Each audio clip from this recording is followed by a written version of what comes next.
This video is sponsored by EduQuest. The struggle to find courses that truly speak your language, it's finally over. Welcome to EduQuest, where learning is made just for you.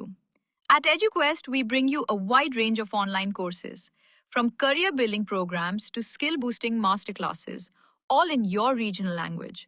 Because we believe language should never be a barrier to success. Our courses are tailor made after understanding what today's learners really need. So why wait? Start learning the smarter, simpler way only with EduQuest. Visit eduquest.courses and explore your next course today. And hey, don't miss out on our exciting offers and promotions. I am healthy.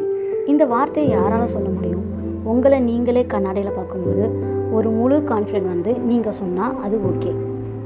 நான் ஏன் இப்படி சொல்கிறேன்னா, சரியான height and wait இருக்கிறவங்க தான் ரொம்பவும் ஆரோக்கியமானவங்களாம். உங்கள் ஹைட்டுக்கு ஏற்ற வெயிட் நீங்கள் இருக்கீங்களா? இறைவனோட படைப்பில் ஒவ்வொருத்தரோட இதயமும் அவங்களுடைய வெயிட்டுக்கும் ஹைட்டுக்கும் ஏற்ற மாதிரி தான் படைக்கப்பட்டிருக்குமா. அது அந்தளவுக்கு தான் துடிக்கவும் செய்யுமா. சோஷியல் மீடியாவில் எல்லா விதமான ஹெல்த்தியான லைஃப் ஸ்டைலுக்கான டிப்ஸுமே பார்க்குறோம். பட் அதெல்லாம் நம்ம ஃபாலோ பண்ணுறோமான்னு கேட்டால், ஒரு நாள் ஃபாலோ பண்ணுவோம், 2 நாள், அதுக்கப்புறம் நம்ம விட்டுடுறோம். பட் நான் சொல்கிறத நீங்கள் ஃபாலோ பண்ணுங்கள். கண்டிப்பாக உங்கள் ஹைட்டுக்கு ஏற்ற வெயிட்டோட ரொம்பவும் ஆரோக்கியமாக இருப்பீங்க, சிம்பிளான டிப்ஸை ஃபாலோ பண்ணுறது மூலமாக. ஃபஸ்ட்டு நான் சொன்ன மாதிரி உங்களோட ஹைட்டுக்கு ஏற்ற வெயிட் நீங்கள் இருக்கீங்களா அப்படிங்கிறத செக் பண்ணிக்கோங்க. அப்படி அதிகமாகவோ இல்லை அண்டர் வெயிட்டாகவோ இருந்தால் அது சரியான வெயிட் இல்லை. உங்களோட வெயிட் தெரிஞ்ச பிறகு நீங்கள் செய்ய வேண்டிய ஃபஸ்ட்டு டிப்ஸு உங்களுடைய வாட்டர் லெவலை இன்க்ரீஸ் பண்ணுறது. நம்மளுடைய தமிழ்நாட்டோட வெப்பநிலையை பார்த்த வரைக்கும் ஒரு நாளைக்கு 2 to 3 லிட்டர்ஸ் குடிங்கன்னு சொல்கிறாங்க. ஸோ உங்கள் வெயிட்டுக்கு ஏற்ற தண்ணி அளவை நீங்கள் சூஸ் பண்ணிக்கோங்க.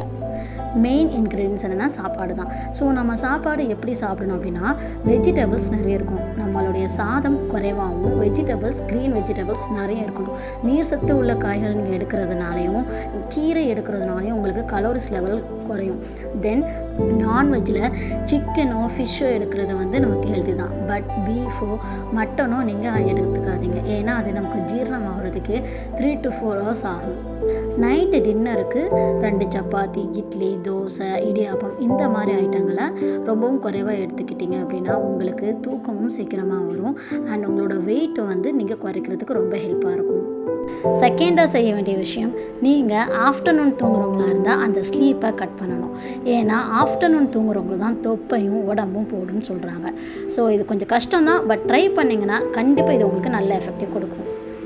நாம் எடுக்கிற ஃபுட் அண்ட் வாட்டரில் சேஞ்ச் கொண்டு வந்தாலும் எக்ஸசைஸும் இருக்கணும்னு சொல்கிறாங்க. எக்ஸசைஸ் ஹெவியாக இல்லாட்டாலும் ஜஸ்ட் ஒரு பிரிஸ்க் வாக்காவது நமக்கு இருக்கணும். அது ரொம்ப ஹெல்ப்பாக இருக்கும். ஃபைனலி நம்மளோட ஸ்லீப்புக்கு வந்தாச்சு. மினிமம் ஒரு அடல்ட் தூங்குறவங்க 7 to 9 ஹவர்ஸ்க்கு தூங்கணுன்றாங்க. ஸோ நம்மளோட டின்னரை 8 to 8:30 முடிச்சுட்டு 9 o'clockலாம் படுத்து தூங்கிடணும். நான் சொன்ன இந்த ஸ்டெப் எல்லாமே நீங்கள் ஃபாலோ பண்ணாலே கண்டிப்பாக அந்த டைம்லேயே தூக்கம் வந்துடும். ஸோ உங்களோட வெயிட் லாஸுமே அதோட ஸ்டார்ட் ஆயிரும். உடனேலாம் வெயிட் லாஸ் ஆகாது, பட் உங்களுக்கு கண்டிப்பாக ஒரு டிஃப்ரெண்ட் தெரியும். ஸோ ஸ்கிப் பண்ணாமல் நான் சொன்ன இந்த ஈஸி டிப்ஸ் எல்லாமே ஃபாலோ பண்ணுங்கள். ஃபஸ்ட் உங்களோட வெயிட் செக் பண்ணுங்கள், வாட்டர் லெவல் இன்க்ரீஸ் பண்ணுங்கள், லஞ்சில் நிறைய ஃபைபரையும் க்ரீன்ஸையும் ஆட் பண்ணிக்கோங்க, சீக்கிரமாக டின்னர் சாப்பிட்டுட்டு தூங்க பழகுங்க. ஸோ இந்த 4 விஷயத்தையுமே உங்களோட லைஃப்பில் நீங்கள் கண்டினியூவாக கொண்டு வந்தீங்கன்னா சீக்கிரமாகவே உங்களுக்கு உங்கள் மேலே இருக்கிற சேஞ்சஸ் தெரியும். அதுக்கப்புறம் கூட நீங்கள் ஒரு நல்ல நியூட்ரிஷன்ட்ட போயிட்டு அவங்க தர ப்ரோட்டீன்ஸை சாப்பிட்றது மூலமாக உங்களுக்கு இன்னுமே ஹெல்த்தில் ஒரு ஆரோக்கியம் கிடைக்கும். ஸோ இதை நானும் ஃபாலோ பண்ணுறேன். நான் ஃபாலோ பண்ணுறது தான் உங்களுக்கும் நான் சொல்கிறேன். ஸோ நீங்களும் நல்லா இருக்கணுங்கிறது தான் என்னோட எண்ணம். ஸோ ஹாப்பியாக இருக்க எப்போதும் மறக்காதீங்க. நம்ம நெக்ஸ்ட் வீடியோவில் மீட் பண்ணுவோம். Until then, bye from Jashi. Thank you.